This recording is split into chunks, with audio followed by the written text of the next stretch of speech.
we do a choir song parody project where they get into a group, they get to decide their groups, and then they pick one of our songs from the whole year, and they write a parody to it.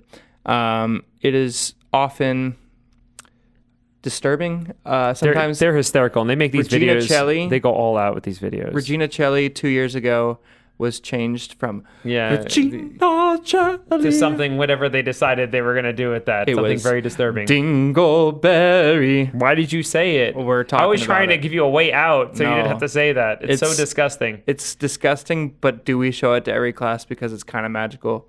Absolutely. Yes. There is dancing. It's super there fun. is- You ready? Here we go. It is Regina Celli beautiful. parody. Who starts for? I'm singing bass, obviously. Yeah, I got it. You already know the topic? Oh. We need to discuss the topic. We're Just going to come up come with it it up on the right fly. now. Oh, it's going to be hard because we have to say the same thing at the same time sometimes. My grandma's Harry. Okay, got it? 1, 2, 3. My grandma's Harry. My grandma's hairy like really a fairy. scary. I don't know if fairies are hairy.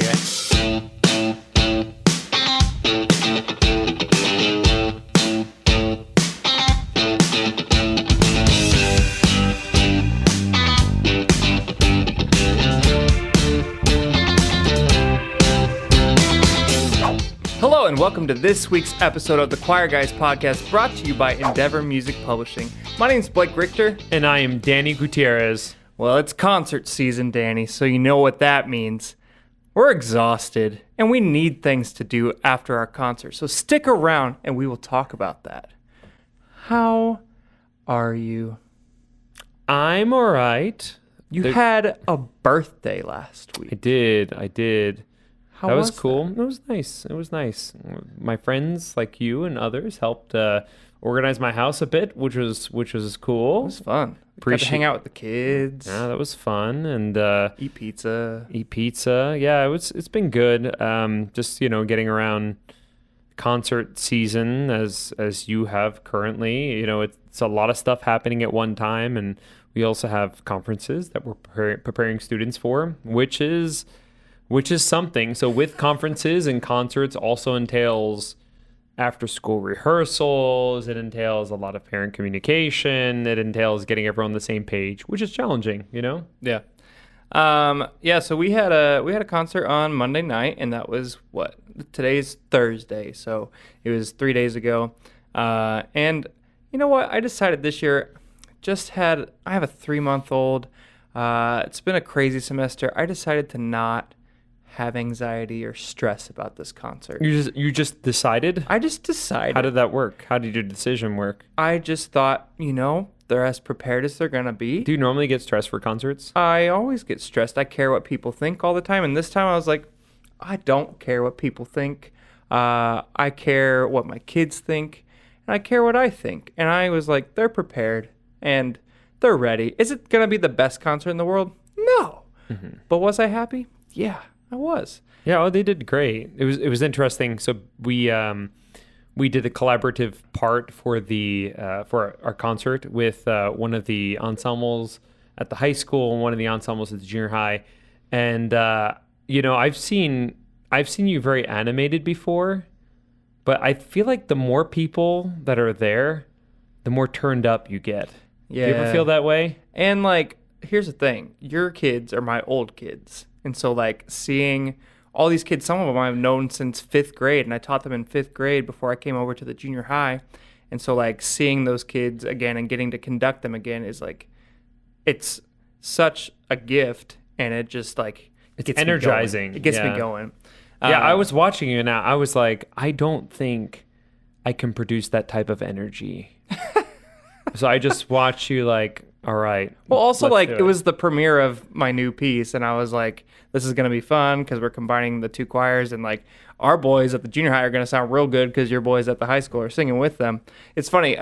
Susan wants to publish that piece through Walton, so I sent her the recording today, and she said, wow, your boys sound like high schoolers. I was like, that's because there's high schoolers in the group. Yeah. So, well, happy late birthday, and from all of the two Choir Guy fans out there, they wish you a happy birthday as well. Oh, thank you. I appreciate that. Now it's time for our first segment, Hack Yeah! Heck yeah. Oh, yeah. So I have a little hack. I couldn't really think of anything, but I thought, what did I do last week to like prepare for the concert? And one thing that we did was we went from the choir room down to the auditorium. And, you know, we have over 300 kids in the program. We need them to be quiet in the halls, whether it's, you know, in March and April, if we're going down to the auditorium for our spring concert, like it's map testing time, we have to be like super silent. And well, it's more like April and May. So I was like, guys, we're going to bring back Quiet Coyote or Bubbles in Your Mouth. Kind of like we were in elementary school again. And like, we made it so cool. And like, it was worth, you know, millions of points to be Quiet Coyote the whole time. So like, we had the entire choir going like this with their hands and going like this down the hallway as like 12, 13, 14-year-olds. And then there were these other kids like walking down the hallway and they were like, okay, I'll do it too. So it was just, that was the best behaved our kids have ever been, just because we brought back something stupid from elementary school. We made sure that they knew it was stupid, but because it was so stupid, it became cool. Yeah. And they were just super silent, and we got so much done during that one rehearsal, because we only had one rehearsal in the auditorium. And yeah, we got so much done. We were able to communicate so many things and prepare for the concert because they were so quiet.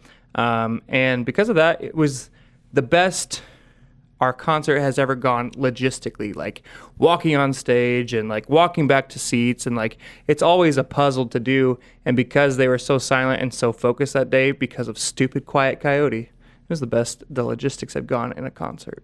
So what is your hack for this week? That's awesome. And I'm still working on a concert that goes smooth logistically. If you ever get to the point where it's like, well, I feel like you are at the point where it's going really smooth these days. This is the first one that went, I mean, there's still like some little things, like some of my 6-hour boys were in the wrong spot on stage, and so I would move them after like the third song. But like that stuff's gonna happen. Yeah. You've never fallen off a stage or anything like that? Not yet. I almost fell off the podium on the other night. That was good. I almost slipped and fell. It was at the end of the piece that I conducted. Yeah, because I was energized because it was my old students and my current students. You're trying to get them to go soft, but at the same time, you soft yourself almost off the I didn't know where the edge of the podium was, and I about biffed it. It was interesting. Well, so the hack that I have, I don't really know. Well, it's probably the closest thing to a hack, actually, thinking about the term hack, I guess. Asked you to do this because it made me die laughing in class, and I thought it was genius. So here's what I did. Have to share. I was trying to get them, I guess I was trying to get them to sing with, like, a certain type of sound. You wanted it lighter and fluffier because they were kind of pushing it a little bit. I forget the prompt, but here's what happened. So ChatGPT has this cool update. It started, like, about a month or so ago. It's, like, advanced, I think it's called, like, advanced voice, whatever. And it instantaneously like interacts with you, and you could even cut it off and it'll do stuff. And I realized recently it does accents too. So I'll just like give you an example prompt. So I went, hey, ChatGPT, how are you? I'm trying to find a way to get students to sing with the right tone. Now we want the tone to be floaty. We want it to be very lifted, but we need a cool term for it. So like think like night crawl or night owl or X-wing or something interesting like that. Give me 10 ideas of different terms we can use. All right, Danny, let's brainstorm some catchy terms for that lifted, floaty tone you're aiming for. How about these? Cloud song, sky glide, feather voice. These are really cool and everything. Sorry to interrupt you. These are cool, but I will process the information a lot better if you use a traditional Cockney British accent. Can you please do that? All right, mate. Let's give it a go with a bit of Cockney flair. How about these? Cloud croon, sky glide, feather warble, feather up, star murmur, murmur. All right, that's good and everything, but I want you to now combine it with like medieval terms, and I also want you to use a South African accent. Go ahead. All right. Let me give it a go with a bit of medieval flair using a South African accent. 1, celestial chant. 2, ethereal. It goes on and on. Anyway, the kids were super into it, and it was just very entertaining. And then there was a kid that was like talking in the middle of it, and you're like, ChatGPT, could you tell Johnny to? And it was so great because go for it. Sorry, Blake just interrupted me. Can you please tell Blake that he needs to respect the rules? Hey, Blake, just a friendly reminder to respect the rules and give us a moment here. Thanks. Can you tell him with Gen Z? Yeah, terms? can you let him know with like in Gen Z terms like that or whatever? Let's do Generation Alpha terms that he needs to be respectful. Hey, Blake, no cap. Let's keep it chill and respect the vibe here. Thanks, fam.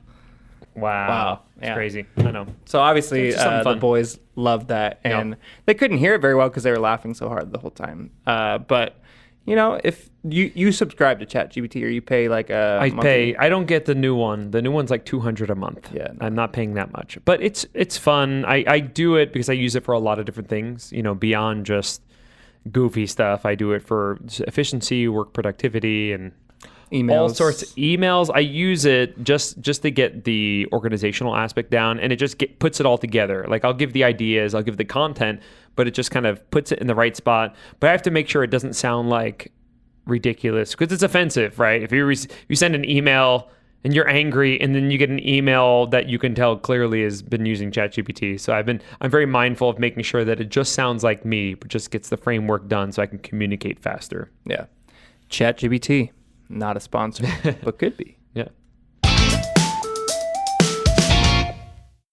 Well, Blake, your concert's done. Yeah. As many choir directors experience a traumatic concert at some point within the month, right? Either last month, this month, the culminating semester concert.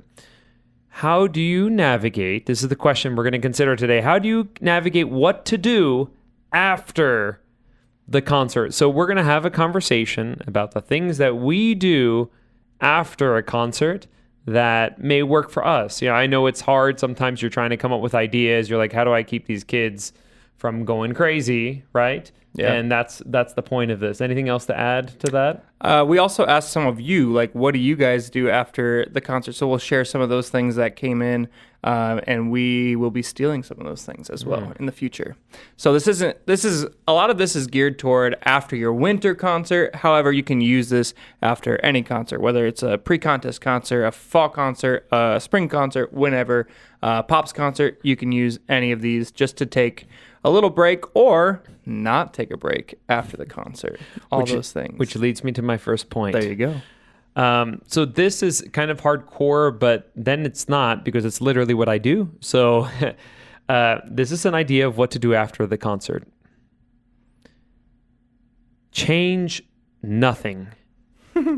Do everything the exact same. So the day after the concert's done, typically what I do, and I think you do it too, you review the videos, kind of talk about it, reflect, because I think it's really important to do after a concert. Yeah. And then when that's done, say, all right, well, here's new literature. Here's what we're going to be working on today and for the rest of the semester. And then the next day, you sight read, you warm up, you sight read, and then you work on literature again. The next day, you warm up and sight read and work on literature again. What I like about it is consistency, right? So I think what I find to be the case is that students get a little wild when there's idle time. So I try to prevent there from being any idle time. So it's just going about business as usual. That's my go-to. Now, given I definitely do things that are a little different at the end of the semester for sure. But I think the baseline is to keep working, to keep kids kind of motivated in it and just preventing them from doing things that you don't want them to do. And it also depends on the situation, like for instance, if I finish the conference program in December with students, there's a good chance we might have a few days in which we're doing other activities, not necessarily working, but that's just something I find to be the case. Just stay focused on work and things turn out pretty good. Yeah, I think Nicholas Hewlett agrees with you. He commented, "Tell them all to go home immediately and learn their parts for the next concert. Hand out the scores as they leave and remove the glasses of mulled wine from their hands. There is no mention of fun in any act of parliament. I loved that comment, Yeah. and I thought it was beautiful. I don't think this is an elementary or a middle school choir director, and probably with the mulled wine, it's not a high school choir director either, unless he was joking about that, which was beautiful. So one thing that we did on Tuesday, so again, we had our concert Monday. On Tuesday, this was my co-teacher Lauren, who was just on our last episode. It was her husband's idea, because he's a band director, and he does this before we watch the video at all, before we listen to the recordings from what we just did the night before. We just use our brains and we use our memory and like, what do we remember from the concert? What did our parents say? What did people enjoy? What did people reflect on? And we just write different positive things from the concert on the whiteboard. They can write positive things about their own choir. They can write positive things about other choirs that they saw. They can write positive things about soloists. And then the entire whiteboard just gets filled after 6 choirs have been writing all day. It gets filled with positive things from the concert. So that way they can feel proud of what they accomplished, because it is a big deal to go out and perform. It's essentially like their final for the semester. So I thought it was really cool, because then if kids said something multiple times, we just put a star next to it, and specific kids got lifted up and honored. And yeah, it was a really cool deal. And then we watched the concert, and then people, had extra things to add to it. And then we also talked about how we can grow more for next year. So I like that as a culture building exercise. Yeah. So here's what I've realized. Often when you watch the video or listen to the audio, students they'll cringe for quite a bit of it, because when you're listening to yourself, you hear every flaw and every crevice, things that you don't want to hear. And then you end up having to fight a negative narrative, right? This narrative of, oh, we didn't do that, we didn't do this, we didn't do that. What I like about that is it kind of builds this culture. Not only are you noticing right away what went well, but you're seeing what other students wrote from other classes too. So it's building a collective culture that's positive. So I think it's a great idea. Yeah. What else do you do after the concerts? So here's something I try to think of what would be a good thing to introduce between the end of the concert and the next semester. Because your concert is next Tuesday, and then we have 3 days. Wednesday, Thursday, Friday. Yeah. Given Thursday and Friday are our finals days. Yeah. So you have Wednesday. Wednesday, yeah. But for the final, once we're done with the final, we're going to do this. Well, we'll work on some of this stuff. We work on, I try to really hone in on some sort of technical thing. So keep some sort of a goal to achieve before the end of the semester. And it's technique, because during the school year, sometimes you get bogged down by, not bogged down, I mean, it's really helpful stuff, but literature, music literacy, right? And then good luck finding time to really adequately pour into technique. So I think it's a good time. There's little pressure involved with the end of semester. Really work on a technical aspect, whether it's registration or breathing exercise, how to breathe properly for singing. I think it might be a good time to do it. What else you got, Blake? Yeah, so we're transitioning into a time where we're going to start working on solos. We have a solo night in February, and they always will complain, like, I didn't have enough time to memorize my solo. I didn't have enough time to practice it, blah, blah, blah. And as we talked about in a previous episode, every single student in the program gets a solo that they work on in a group, and then some of them choose to perform it at our solo night. Which is great. It's great. I think it helps fix a lot of individual voicing issues before they come to you. Mm-hmm. Like, we're able to solidify it in small groups. Too. Think about the empowerment and confidence they're gaining from that. Yeah, it's great. I think also, I tell them, this might be uncomfortable for you, but I tell them, raise your hand if you've ever been out of your comfort zone, but you've been thankful that you put yourself out of your comfort zone in the end, because it helped better you as a person. I said, this is a great opportunity to do that. Also, some of you are going to be giving lectures, maybe as a professor. Maybe some of you are going to be business leaders where you have to give a presentation. if you're able to sing in front of people by yourself, you can give those presentations by yourself because singing is so vulnerable. So we start working on those solos. We assigned their solos yesterday, and so they have over 2 months. And it's like there are no excuses anymore. So they have their solo groups, and I think today, in all the classes that aren't going to the state conference, we've just been continuing with our literature in that class. But every other class, they worked on their solos and their solo groups just to it was the first day of learning them. Then we're going to have a competition to see who can learn it the fastest and the most accurately for lots of points. And so in addition to that, we do have a splash of fun things that we've been doing. We stole this from a neighboring high school. Some of our friends at Ozark High School, they do a door decorating contest where each choir gets a door, and they can decide what the theme of the door is going to be, and they're going to design it. I believe the text I received from my co-teacher today. I didn't go to school today, but my co-teacher sent me the text that said our varsity singers voted, and I will be Santa as a mugshot, and then our accompanist and Lauren will be prison wardens. They want the door to say "Ho ho home invader." I don't know if that's gonna be what is actually on the door because I don't know if that's appropriate. But also, Santa says ho, ho, ho. It's a lot of Home Alone these days. But I kind of like it. Yeah. Anyway, so there's going to be random things that are on the doors, and then we're going to take a picture of each door and send them out to our teachers and send them out to the parents and have them vote. And then the class that has the best door gets a donut party. So there is like a little bit of fun camaraderie there and just a fun little friendly competition. So we do add in some additional fun things. What else? Yeah, so we're definitely doing solo ensemble preparation as well. That's a big one for sure. We're taking some time to make sure the students have their stuff before the break so they can practice over break, so they come in January knowing what they're going to do. So another one is this is something you can do, creating an organizational project. I'm not saying that you should use your instructional time for taking care of an organizational project. However, it can be relevant, and depending on where you're at and depending on what you want to do, that might be an option. Let's say you want to do sheet music overhaul and organizing everything. Here's one of the beautiful things about being a teacher. You've probably noticed this too. Child labor is so fun. Child labor Free hurts child no one. labor. That's the chant I teach my kids. Really? Okay.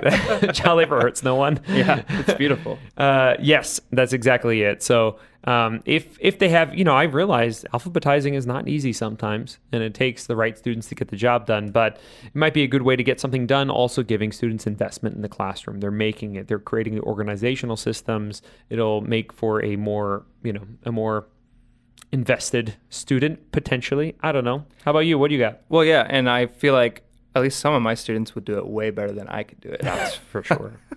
So another thing that I do, this is after our spring concert. It's one of my favorite things we do all year. We do a choir song parody project where they get into a group, they get to decide their groups, and then they pick one of our songs from the whole year, and they write a parody to it. It is often disturbing. Sometimes they're hysterical, and they make these Regina videos. Celli, they go all out with these videos. Regina Celli 2 years ago was changed from Regina Celli to something, whatever they decided they were going to do with that. Something very disturbing. Dingleberry. Why did you say it? Well, we're talking I was trying about to give you a way out, so you No. didn't have to say that. It's so disgusting. It's disgusting, but do we show it to every class because it's kind of magical? Absolutely. Yes. There is dancing. It's super there fun. is- You ready? Here we go. It is Regina Celli beautiful. parody. Who starts for? I'm singing bass, obviously. Yeah, I got it. You already know the topic? Oh. We need to discuss the topic. We're Just going to come up with come it up on the right fly. now.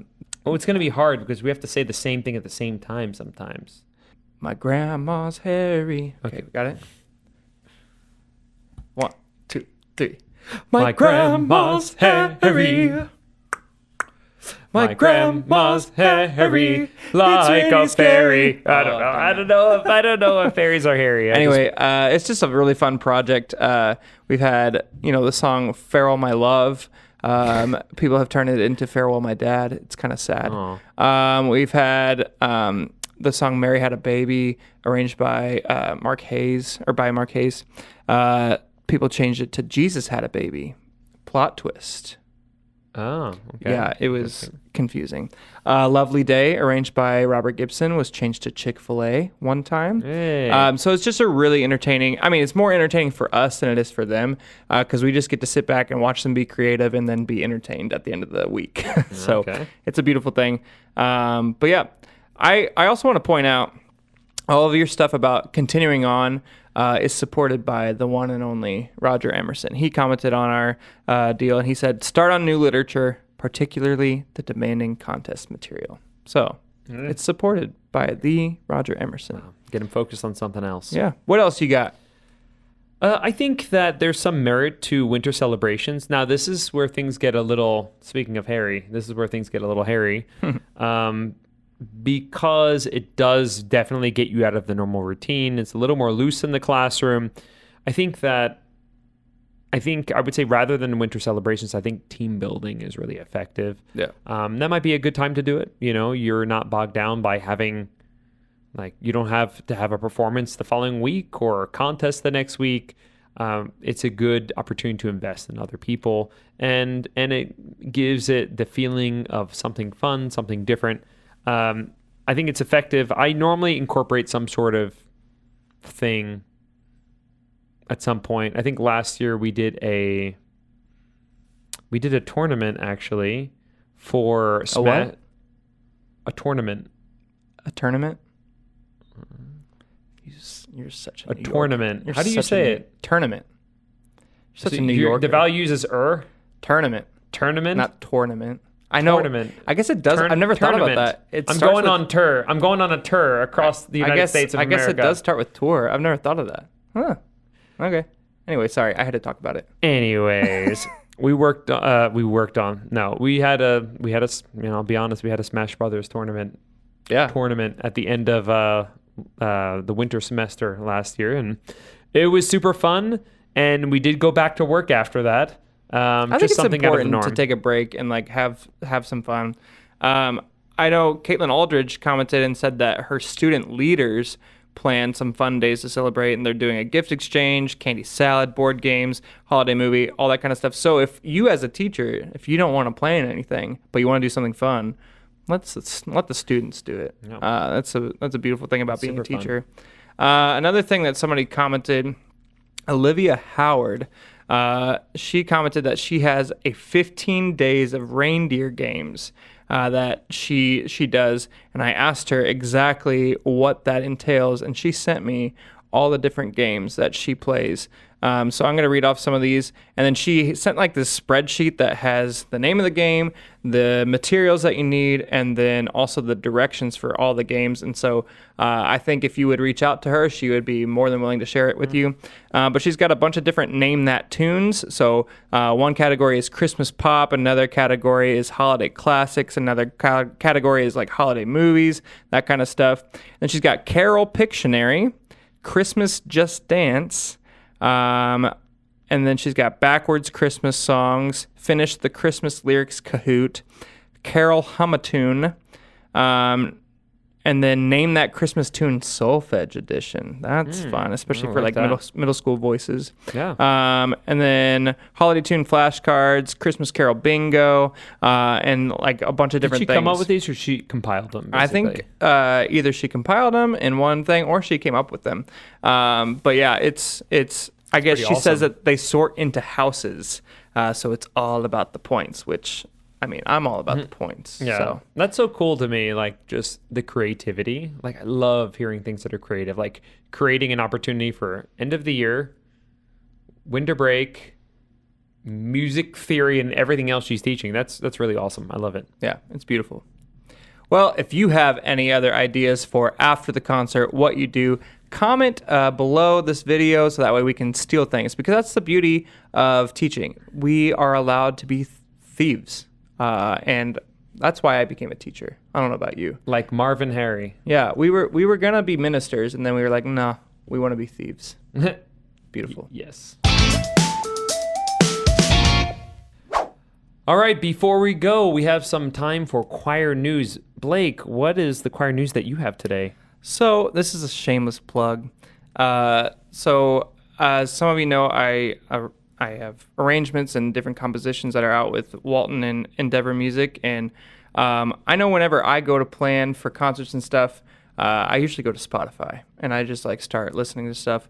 And none of my pieces are on Spotify, so I decided, around the holidays, I'm gonna put out a little album. It's called Remember the Past, because a lot of my pieces are old folk songs or old sea shanties, and also it's kind of an ode to my grandma, because one of the pieces on there I wrote for my grandma. And as you remember my tattoo. Do you want to touch it again? Yes. Do you? Okay. Wow. The top. Oh, you want it again? I just want to see if the skin raises up. It doesn't. No, it doesn't. The top line says "Remember the Past," and so I took her handwriting, and that's the album title and album cover. And so that's gonna be coming out on December 20th. That's awesome. On Spotify and iTunes and Apple Music and Amazon Music and all those things. So go listen. It's on Spotify, you said? Yeah, and some of your kids will be on there because. That's cool. And some of my kids, and then like Missouri State has some groups that are going to be on there. Very nice, very nice. It'll be lots of fun, so go Okay. check it out. Well, that wraps up this week's episode of the Choir Guys podcast. Don't forget to subscribe on YouTube to the Choir Guys channel so that you can know when new episodes are coming out. Listen and subscribe wherever you get your podcasts. Once again, the Choir Guys is brought to you by Endeavor Music. Make sure to browse their website before programming music for your next concert. You can follow the show on all social media at the Choir Guys Pod to catch bonus content throughout the week. Our TikTok, every video has been getting like over 1,000 views, which is not that much on TikTok, but we used to only get like 80. Hey. It's getting there. Step in the and right then direction. every YouTube short is getting like over 500, Really? which they used to only get like 2. So Hey, thank you very for cool. actually listening and watching those things. We appreciate it. Feel free to message us through these platforms if you want to hear us talk about something specific on the show. Also, tune in next time for a discussion regarding New Year's resolutions in the choir classroom for second semester. What You are know we going what to we're gonna change? change? What are we going to change? We're gonna change! Thanks for watching. We'll see you next time to find out what we're going to change. Bye-bye.